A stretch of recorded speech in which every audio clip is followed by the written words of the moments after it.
c'est parti pour l'unboxing de cet amplificateur home cinéma intégré Yamaha RX A2, donc près de Yamaha France, qu'on remercie. Donc un packaging classique, cartonné, 13 kg, version black, produit positionné à peu près 1000 €, fabriqué en Malaisie.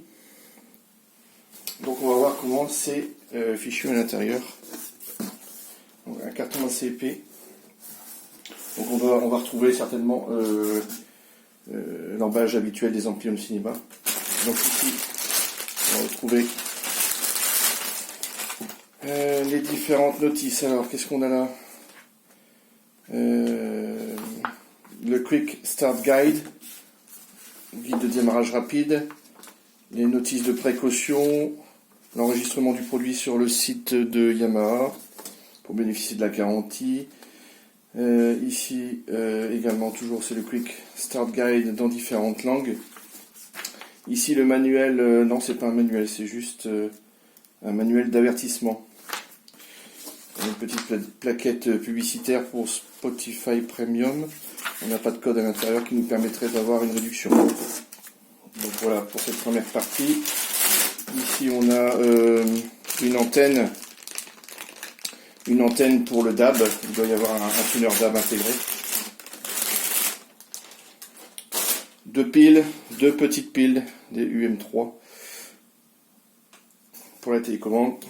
Ici on va voir le microphone de calibration, propriétaire Yamaha. Donc voici. Ah oui, effectivement, on va pouvoir le visser sur un support approprié. Donc les piles pour la télécommande qui se trouve ici. Voilà. Donc télécommande assez longue comme on peut le voir,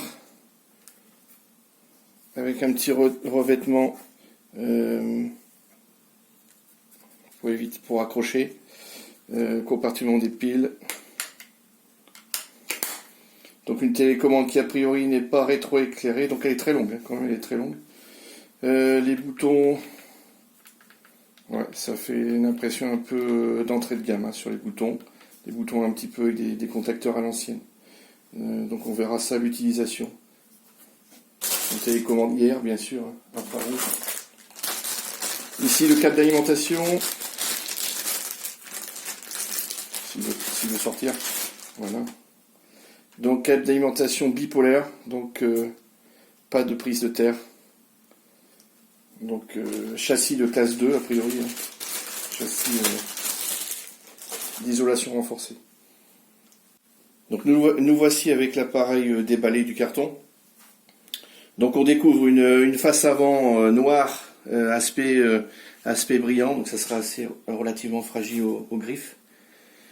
En plastique, la partie du dessus est en plastique également. Alors, ce qui est très étrange, c'est qu'on retrouve une partie en plastique sur le châssis métallique, hein, puisqu'on a une grille métallique en dessous. Donc c'est plus ou moins ajouré en fonction, en allant vers l'avant. Cette partie-là est très ajourée pour laisser évacuer la chaleur, puisqu'on a le radiateur, le dissipateur de chaleur qu'il a. Ici le petit logo Avantage.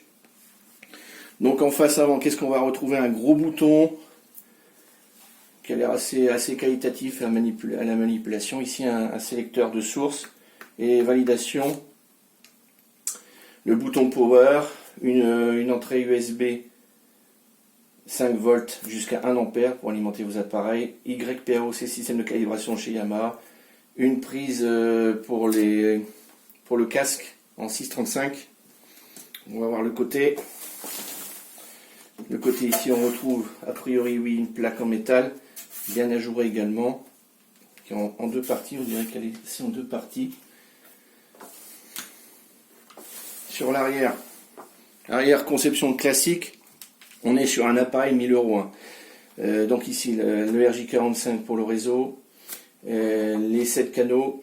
Bon, au niveau des borniers, on est sur des borniers assez simples, hein, qui correspondent à peu près au positionnement tarifaire de l'appareil. On nous explique ici le dénudage des fils. Qu'est-ce qu'on a donc? Un trigger. On aura un trigger pour commander un amplificateur éventuellement externe. Des entrées analogiques. Des entrées coaxiales optiques. Une zone 2. Une pré-out, donc en stéréo.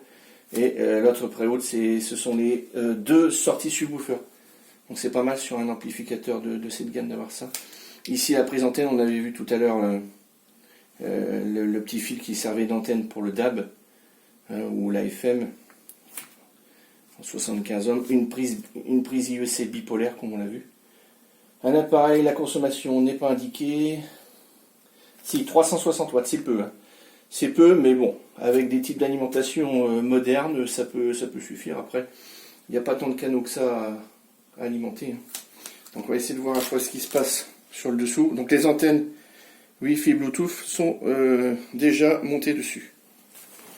Donc on va voir le dessous. Oui, donc avec une conception intéressante, puisque chez Yamaha, on va rapprocher un peu pour qu'on puisse voir.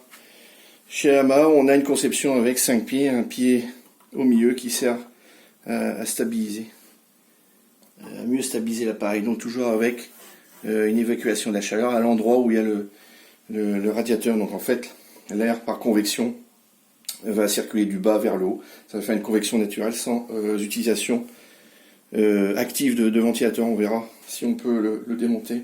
On va voir un peu comment c'est fichu à l'intérieur.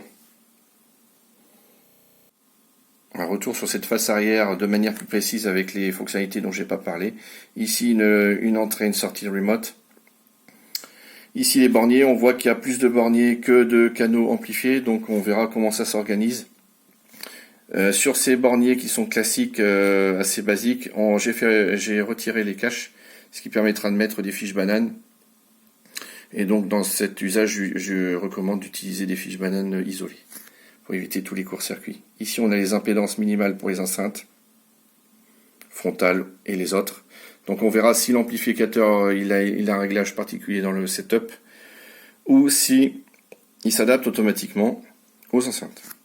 Ici, on a un bornier à vis ground. C'est pour relier les appareils par un fil métallique, quand on constate des ronflettes ou des bruits de fond. Si on n'a pas ce genre de problématique, on ne va pas s'embêter avec ça. Sachant que tous les signaux, les appareils sont communicants, toujours par la masse, par l'extérieur des fichiers RCA évidemment, quand ils sont reliés entre eux. Ici, une entrée phono stéréo, classique. Ici, les entrées-sorties HDMI. Donc on a un groupe de 3 entrées HDMI à gauche et de 4 autres entrées HDMI à droite. On verra plus tard s'il y a une différence de fonctionnalité. Ici, une seule sortie HDMI out compatible Audio Return Channel, ce qui permettra de prendre en charge les codecs audio de très haute qualité. Et donc voilà, sur cette face arrière, de manière plus précise.